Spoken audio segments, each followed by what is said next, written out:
So yun mga kadobs, bali mag-unwrap and unbox tayo ng ating pinorchase sa Shopee. So ito is Build Meat product and pinorchase natin dos is combo, yung router, Bluetooth router. So magagamit natin ito mga kadobs sa ating DIY speaker box. Yun yung purpose natin dito, kaya natin pinorchase.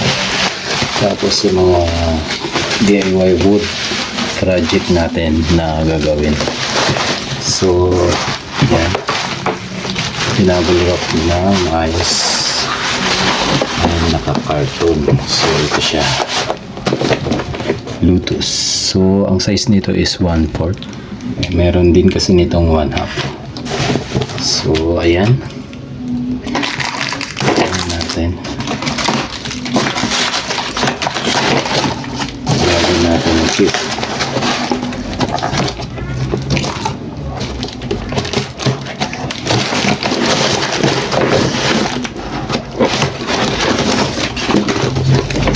So ganyan yung kanyang itsura. Milk tank, or ito is 12 pieces router bit set. Yan, shank 6 or 35 mm 1/4 inch.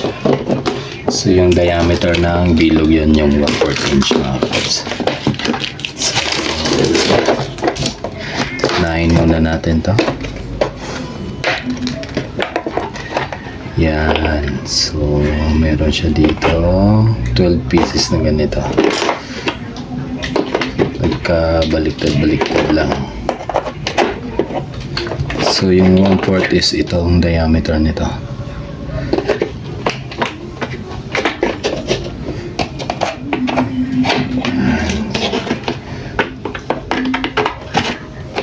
So ina-arrange lang natin kasi nagkanda wala dun sa lalagyan.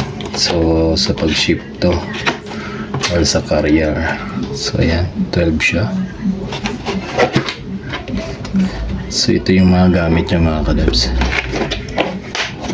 And ito yung pinaka main product, yung Bluetooth 550 watts Palm router.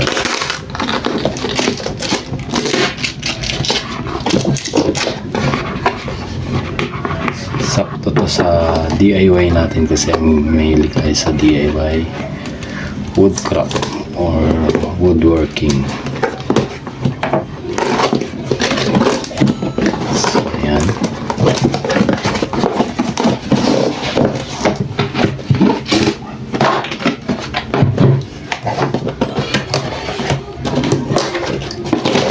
user manual and yan, user manual and carbon brush. Ito, may free siya na carbon brush. So set aside muna natin. Router mismo, routers. Yan.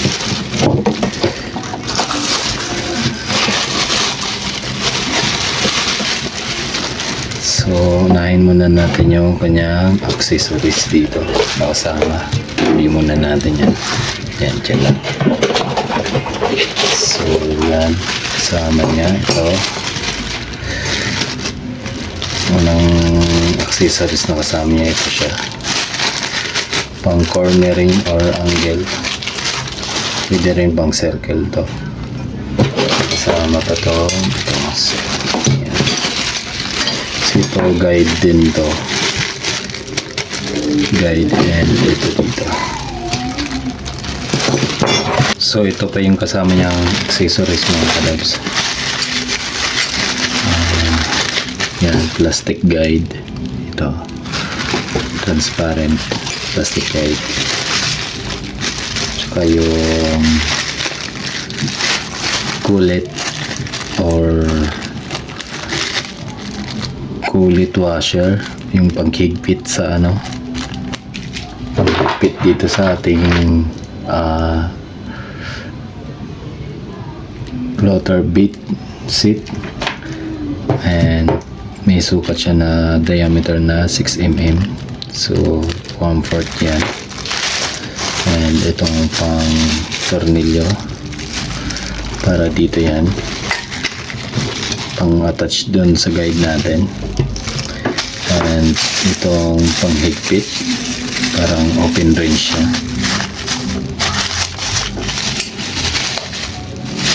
Yan,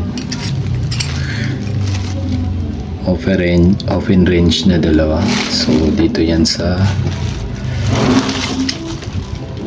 ano niya. Yan, pag maglalagay ka ng bala niya or talim niya. So yun mga kadabs, ito yung mga kasama niya.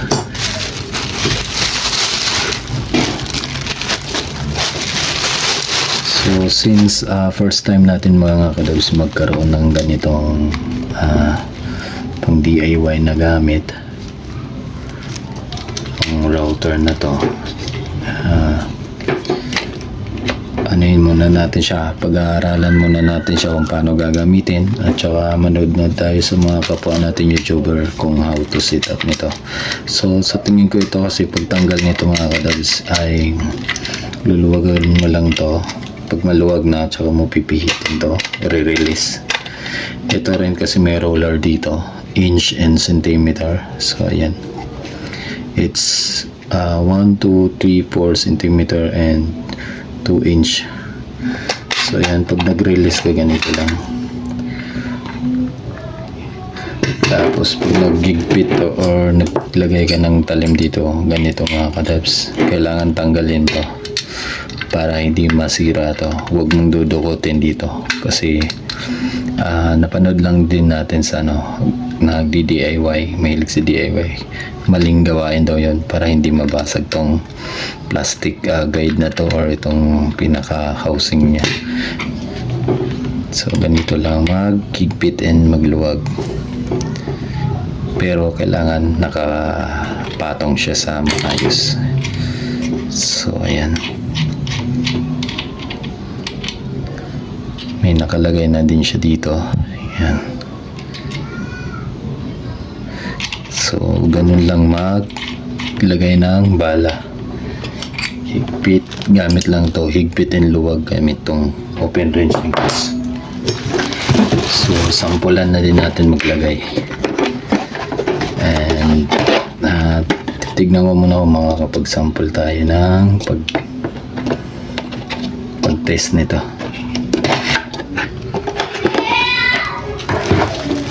So yan, yung diameter niya is 1/4. Ganyan yung paglagay niya. Yung maliit dito sa lapit sa body niya, and yung malaki siya yung panghigpit natin. Tapos yung paghigpit nito, saktong higpit lang. Ayan. Tapos meron na tayo blade. May blade na tayo na tinanim dyan. So test natin.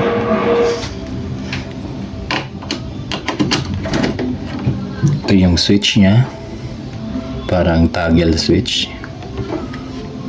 and ganyan lang siya kalaki. So saktong hawakan lang talaga. Sa tubo siguro yung diameter nito sa tubo is around 2.5 inch yung bilog niya, 2 to 3 inch. So, ito yung lagayan ng carbon niya. So may pre-carbon naman siya dito. Ito, dalawa yan, seat na yan. So test natin.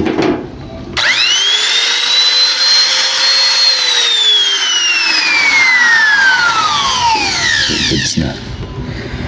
And kabit natin to.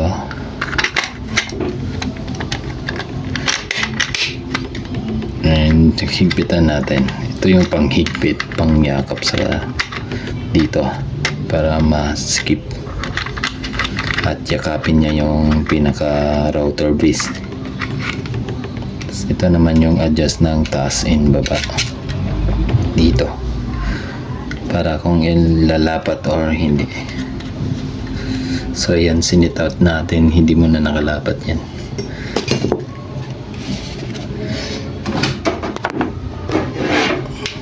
So, titest natin to sa baba.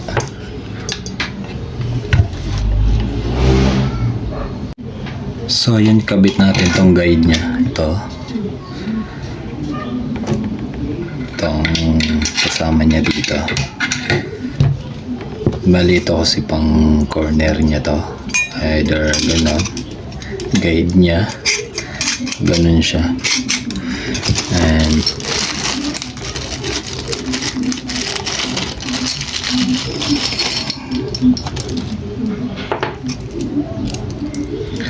ito may tornilyo siyang kasama.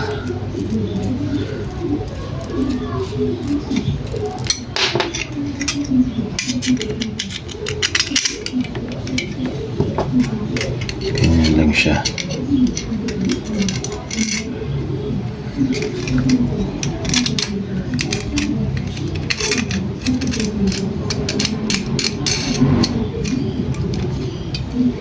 So, yan. Tapos ito nakaganyan.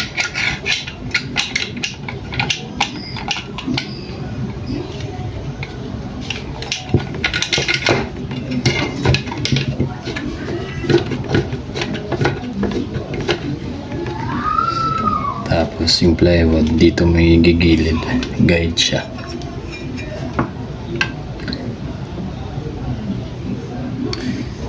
So, yun yung function nito mga kadabs. Siya yung guide sa gilid. Ayan, pag ganyan. Tapos pwede mo siya i-move. Luluwagan mo lang dito. Pwede mo siya i-move pag ganun. Pwede mo siya pag ganun.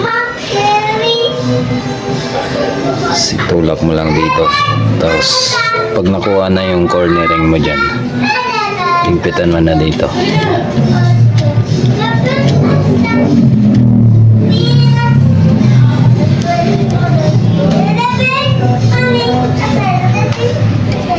So sampulan natin tong kahoy na to.